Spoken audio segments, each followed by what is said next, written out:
And social media dances on our fears.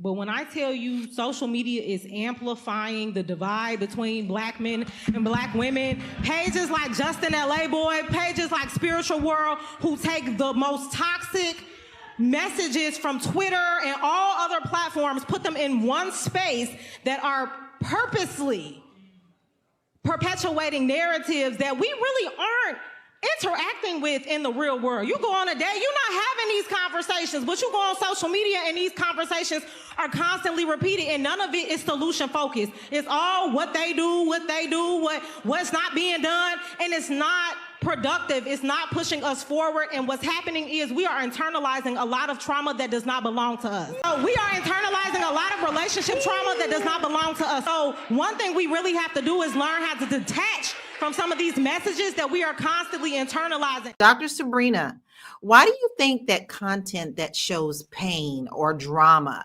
gets the most clicks? In an era where everything is artificial, are we really looking for anything that's real? But we have absolute control over what we're buying.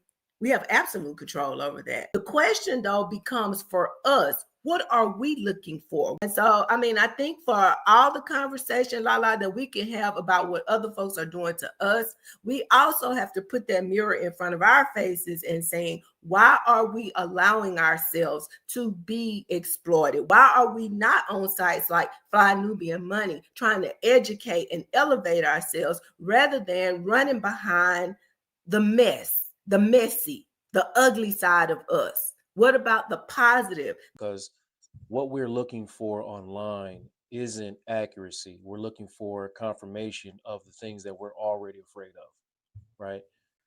My algorithm is going to give me stories about men cheating and content about men not being anything, and then it's going to pull up toxic relationship discussions, because that's where I spend my time on, because I feel safer in those conversations because I already believe these things, and I'm looking for confirmation of that fear.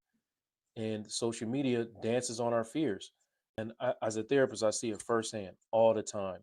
It takes a psychological toll on us. I have to get off of it because it frames blackness through struggle, through violence, through cooning, all the things. It doesn't give the accurate, to me, the accurate picture of what black people actually need to be focused on and what they need to be doing.